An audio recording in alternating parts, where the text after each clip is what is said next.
बच्चों अब जो हमें रिएक्शन पढ़नी है वो पढ़नी है नाइट्रोएरेन्स की, या फिर जो मेजरली रिएक्शन हम पढ़ेंगे वो नाइट्रोबेंजीन की पढ़ेंगे। सबसे पहले एसिडिक नेचर की बात करते हैं। तो नाइट्रोएरीन जो है उनके पास अल्फा हाइड्रोजन नहीं होता। जैसे मैं नाइट्रोबेंजीन की बात करूं, नाइट्रोबेंजीन देखना क्या होगा, ये नाइट्रोबेंजीन है, ये अल्फा कार्बन है, ये अल्फा कार्बन है रिंग वाला, इसके ऊपर हाइड्रोजन नहीं है तो अल्फा हाइड्रोजन नहीं होता, इसलिए एसिडिक नेचर शो नहीं करते। पर जो नाइट्रो कंपाउंड होते हैं, ऐसे नाइट्रो कंपाउंड जिसमें, या ऐसे एरोमेटिक रिंग कंपाउंड जिसमें 2 या 3 नाइट्रो ग्रुप लगे हों, जिसमें 2 या 3 नाइट्रो ग्रुप लगे हों, वो कुछ एसिडिटी शो करते हैं। और अगर मैं कोल्ड एक्वस एल्काली डाल दूं, कोल्ड एक्वस एल्काली डाल दूं, ठीक है, तो वहाँ पे स्ट्रॉन्गली कलर्ड सॉल्ट मिलता है। जैसे मैंने यहाँ पे NaOH डाल दिया तो यहाँ पे ये कार्बन आयन बनेगा और यहाँ पे मैं Na पॉजिटिव, ये सोडियम सॉल्ट मिलेगा। ये इसका कलर जब बहुत ज़्यादा होगा, ठीक है, स्ट्रॉन्गली कलर्ड सॉल्ट्स मिलते हैं। ये एसिडिटी भी किस केस में शो हो रही है, जब नाइट्रो ग्रुप बेंजीन रिंग पे 2 या 3 लगे हुए तब। अगली रिएक्शन जो पढ़नी है वो रिडक्शन। रिडक्शन देखना, जब अगर रिडक्शन करेंगे नाइट्रो कंपाउंड का, अगर मैं 2 हाइड्रोजन ऐड करता हूँ यहाँ पे, तो नाइट्रोसो कंपाउंड बनेगा, ठीक है। एक ऑक्सीजन यहाँ से निकलेगा, 2 हाइड्रोजन H2O बाहर निकलेगा, ठीक है। अगर मैं 2 हाइड्रोजन और ऐड करता हूँ यहाँ पे, तो सब्स्टिट्यूटेड हाइड्रोक्सिलअमीन। हाइड्रोक्सिलअमीन क्या होता है, एक हाइड्रोजन इस नाइट्रोजन पे लगा दो, ये हाइड्रोक्सिलअमीन है, सब्स्टिट्यूटेड हाइड्रोक्सिलअमीन बनेगी। और अगर 2 हाइड्रोजन और ऐड करूं तो फिर से वाटर के लॉस पे क्या बनेगा, प्राइमरी अमीन बनेगी। या फिर प्राइमरी अमीन कह लूँ, या फिर ये कहूँ मैं एनिलीन कहूँगा, क्योंकि एरोमेटिक रिंग और NH2, बेंजीन रिंग मान लो इसको और NH2 तो एनिलीन होती है, ठीक है। अब देखेंगे मैकेनिज्म कि रिडक्शन मैकेनिज्म कैसे, रिडक्शन रिएक्शन कैसे प्रोसीड करती है। टिन HCl के साथ रिडक्शन का मैकेनिज्म देखना। टिन HCl के साथ रिडक्शन क्या होगा, इस नाइट्रो कंपाउंड को अमीन में बदलेगा, इस नाइट्रोबेंजीन को एनिलीन में बदलेगा। देखना मैकेनिज्म, सबसे पहले टिन क्या है, इलेक्ट्रॉन डोनर है, और HCl क्या है, H+ डोनर है। तो टिन क्या करेगा, देखो यहाँ नाइट्रोजन पे पॉजिटिव चार्ज, इलेक्ट्रॉन डेफिशिएंसी है, एक इलेक्ट्रॉन इस नाइट्रोजन को ट्रांसफर करेगा, तो इलेक्ट्रॉन पेयर कहाँ जाएगा, ऑक्सीजन पे जाएगा, ठीक है।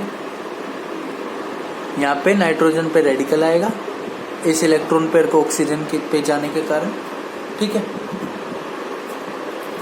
उसके बाद यहाँ देखो इस O- पे मैंने H जोड़ा तो ये बन गया OH, फिर से एक इलेक्ट्रॉन इस नाइट्रोजन पे जाएगा, ठीक है। कौन देगा ये एक इलेक्ट्रॉन, टिन देगा। फिर से इस OH पे क्या होगा, H+ लगेगा, H+ लगेगा, ठीक है। ये क्या बन जाएगा, OH2 बन जाएगा, और OH2 बन के जब ये इलेक्ट्रॉन, ये ऑक्सीजन पे पॉजिटिव चार्ज, यहाँ से वाटर बाहर, ये इलेक्ट्रॉन पेयर कंजुगेशन में क्या बन गया, ये बन गया नाइट्रोसो कंपाउंड, ये बन गया नाइट्रोसो कंपाउंड। उसके बाद देखना एक इलेक्ट्रॉन फिर से इस नाइट्रोजन पे, ये इलेक्ट्रॉन पेयर ऑक्सीजन पे, ठीक है। इसके बाद ये O- इस H+ को लेगा, यहाँ क्या बनेगा OH, फिर से एक इलेक्ट्रॉन इस नाइट्रोजन पे, यहाँ क्या है नेगेटिव चार्ज, फिर से H+, अब H+ कहाँ लगेगा, इस नेगेटिव पे, ये क्या बन गया, सब्स्टिट्यूटेड हाइड्रोक्सिलअमीन, ठीक है। फिर से H+ डालूंगा तो H+ कहाँ लगेगा, इस ऑक्सीजन पे लगेगा, यहाँ OH2 बनेगा। फिर से एक इलेक्ट्रॉन डाला तो यहाँ से वाटर बाहर, फिर से एक इलेक्ट्रॉन डालेंगे यहाँ पे NH-, और फिर इसमें H+ जुड़ के ये क्या बन जाएगा, ये बन जाएगा एनिलीन, ये बन जाएगा एनिलीन। अगर ये बेंजीन रिंग है, एयर रिंग बेंजीन रिंग है, तो ये बन गया एनिलीन। इस तरीके से ये मैकेनिज्म प्रोसीड करता है। और एसिडिक कंडीशन है तो इस एनिलीन का क्या बन जाता है, ये एनिलीनियम आयन बन जाता है। हम क्या पढ़ रहे हैं, हम नाइट्रोएरीन्स की रिएक्शन पढ़ रहे हैं, और सबसे कॉमन नाइट्रोएरीन लूँ तो नाइट्रोबेंजीन है, ठीक है। अब देखना बेंजीन रिंग है तो यहाँ पे 2 कैटेगरी ऑफ रिएक्शन हो सकती है, यहाँ पे 2 कैटेगरी ऑफ रिएक्शन हो सकती है। पहली कैटेगरी ऑफ रिएक्शन में ये कहूँगा क्योंकि ये बेंजीन रिंग है और आपको पता है किसी भी एरोमेटिक रिंग पे जो रिएक्शंस होती है वो इलेक्ट्रोफिलिक सब्स्टिट्यूशन रिएक्शन होती है। तो इलेक्ट्रोफाइल आएगा, बेंजीन रिंग उस पर अटैक करेगी, ठीक है। एक तो रिएक्शन का टाइप ये है। दूसरा देखना, यहाँ NO2 ग्रुप है, यहाँ NO2 ग्रुप है। इलेक्ट्रोफिलिक सब्स्टिट्यूशन रिएक्शन देखना कब होगी। इलेक्ट्रोफिलिक सब्स्टिट्यूशन मतलब इलेक्ट्रोफाइल आ रहा है, और अगर इलेक्ट्रोफाइल आ रहा है तो ये रिंग किस तरह बिहेव कर रही है, न्यूक्लियोफाइल की तरह। यानी इस ESR वाली कैटेगरी में हम इस रिंग को न्यूक्लियोफाइल की तरह कंसिडर करके चल रहे हैं कि ये रिंग अपने इलेक्ट्रॉन डोनेट करेगी। अगली कैटेगरी ऑफ रिएक्शन देखना, न्यूक्लियोफिलिक सब्स्टिट्यूशन रिएक्शन। अब एक चीज बताना मुझे, NO2 क्या है, एक इलेक्ट्रॉन विड्रॉइंग ग्रुप है। इलेक्ट्रॉन विड्रॉइंग ग्रुप है तो वो क्या करेगा, इस रिंग से इलेक्ट्रॉन्स को विड्रॉ करेगा। अगर इलेक्ट्रॉन को विड्रॉ करेगा तो ये रिंग क्या इलेक्ट्रोफिलिक कैरेक्टर शो कर सकती है? बिल्कुल कर सकती है, क्योंकि इलेक्ट्रॉन विड्रॉ किया है। और अगर ये इलेक्ट्रोफिलिक कैरेक्टर शो कर रही है, मतलब ये इलेक्ट्रोफाइल की तरह बिहेव कर रही है, तो इस पे क्या आ सकता है, एक न्यूक्लियोफाइल आ सकता है। बात समझ आ रही है? दो तरीके की रिएक्शन हो सकती है इस रिंग की, उसको मैं फ्लो चार्ट से एक्सप्लेन करूंगा, लेकिन अभी समझने के लिए कि दो तरीके की कौन कौन सी रिएक्शन, एक इलेक्ट्रोफिलिक सब्स्टिट्यूशन, एक न्यूक्लियोफिलिक सब्स्टिट्यूशन। इलेक्ट्रोफिलिक सब्स्टिट्यूशन इसलिए क्योंकि ये एरोमेटिक रिंग है, न्यूक्लियोफिलिक सब्स्टिट्यूशन इसलिए क्योंकि यहाँ पे NO2 लगा है जो इलेक्ट्रॉन विड्रॉइंग है, जो इस रिंग पे इलेक्ट्रॉन डेफिशिएंसी को बढ़ाएगा, इसलिए। ठीक है, अब हम इसकी रिएक्शंस की बात करते हैं। सबसे पहले देखना, नाइट्रोबेंजीन की reaction iron HCl, tin HCl या जिंक HCl से। तो मैंने आपकी इसकी रिडक्शन रिएक्शन बताई थी कि इस नाइट्रोबेंजीन की नाइट्रो कंपाउंड की जब आप टिन HCl से या मेटल HCl से मेटल और एसिड के साथ रिडक्शन करते हैं तो क्या बनता है, मेटल और एसिड के साथ रिडक्शन करते हैं तो एनिलीन बनता है। क्या बनता है? एनिलीन बनता है, एनिलीन बनता है। ठीक है, रिडक्शन इन एसिडिक मीडियम। दूसरी रिएक्शन देखना, दूसरी रिएक्शन H2 इथेनॉल के साथ या फिर कैटालिटिक रिडक्शन कह सकता हूँ इसको मैं। कैटालिटिक रिडक्शन से भी क्या बनेगा, ये NO2 का NH2 बनेगा। ठीक है, NO2 का NH2 बनेगा। ठीक है, तीसरी देखना, तीसरी रिएक्शन देखना, तीसरी रिएक्शन जिंक NH4Cl और H2O के साथ। जिंक NH4Cl और H2O के साथ क्या बनेगा इसका, एनफिनाइल हाइड्रोक्सिलअमीन, या फिर जिसको मैं सब्स्टिट्यूटेड हाइड्रोक्सिलअमीन कह रहा था, सब्स्टिट्यूटेड हाइड्रोक्सिलअमीन बनेगा। चौथी रिएक्शन लिथियम एल्यूमिनियम हाइड्राइड के साथ।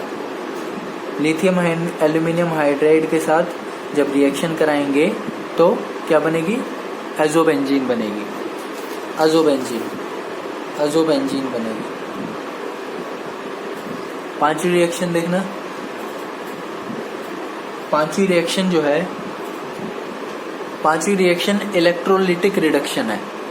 इलेक्ट्रोलिटिक रिडक्शन, इलेक्ट्रोलिटिक क्या होता है, इलेक्ट्रिसिटी पास करके रिएक्शन। इलेक्ट्रोलिटिक सेल्स आपने सुने होंगे, जब आप इलेक्ट्रिकल एनर्जी को इलेक्ट्रिकल एनर्जी को यूज करके किसी नॉन स्पॉन्टेनियस रिएक्शन को प्रोसीड कराते हैं तो उसको इलेक्ट्रोलिटिक सेल कहते हैं।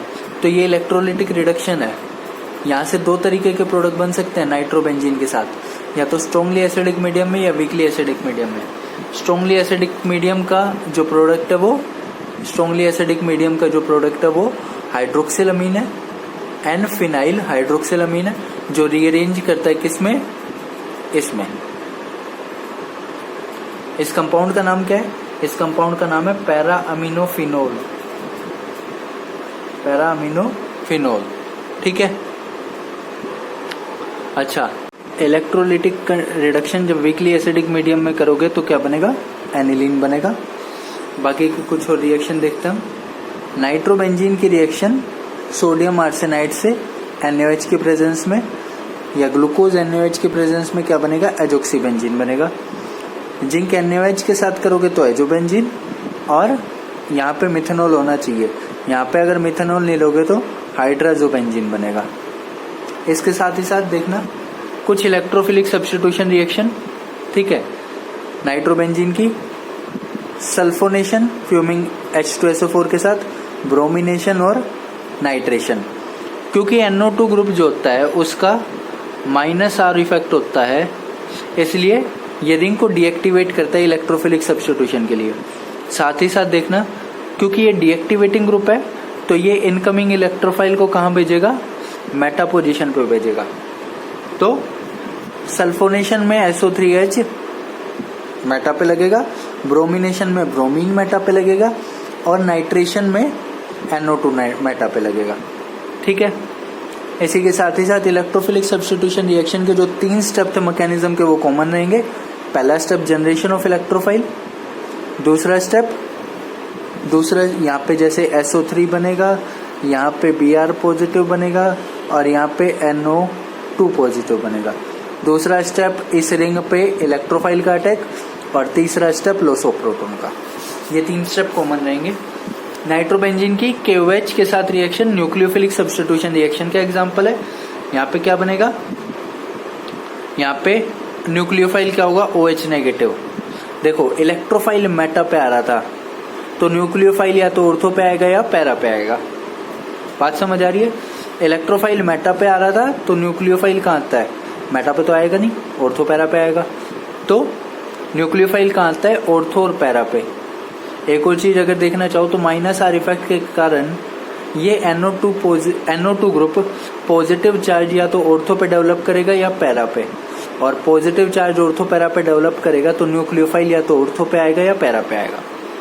तो OH नेगेटिव यहाँ ऑर्थो पे आएगा या पैरा पे आएगा। 2 नाइट्रोफिनोल या फिर 4 नाइट्रोफिनोल इस रिएक्शन के प्रोडक्ट है।